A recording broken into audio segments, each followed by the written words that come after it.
Kryetari i LSDM-s Venko Filipçi ofron zgjidhje për pagë minimale prej 600 eurosh. Përmes ribalancit të buxhetit tha se mund të sigurohen deri në 200 milion euro për paga. Filipçi theksoi se në buxhet ka para, përkatësisht se ka njësi nga të cilët mund të sigurohen fonte për pagë minimale.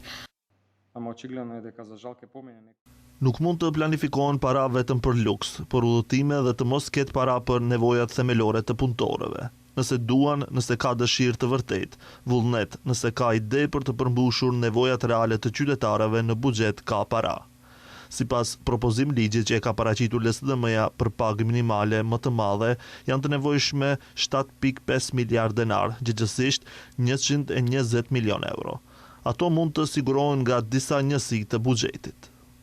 Ai shtoi se standardi i jetesës së punëtorëve është përkeqësuar gjatë 2 viteve të fundit, çmimet po rriten vazhdimisht dhe qeveria nuk po bën asgjë për të ndihmuar qytetarët. Qeveria e VMRO-s dhe Znamit nuk ka bërë asgjë për të siguruar që pagat të vazhdojnë të rriten në mënyrën e duhur, në mënyrë që njerëzit të mund të sigurojnë jetesën deri në fund të muajit në kushte kur çmimet po rriten në mënyrë të pakontrollueshme, kur shporta e sindikatës të i kalon 66.000 denar dhe më shumë se 1/3 nevojitet vetëm për ushqim dhe pije.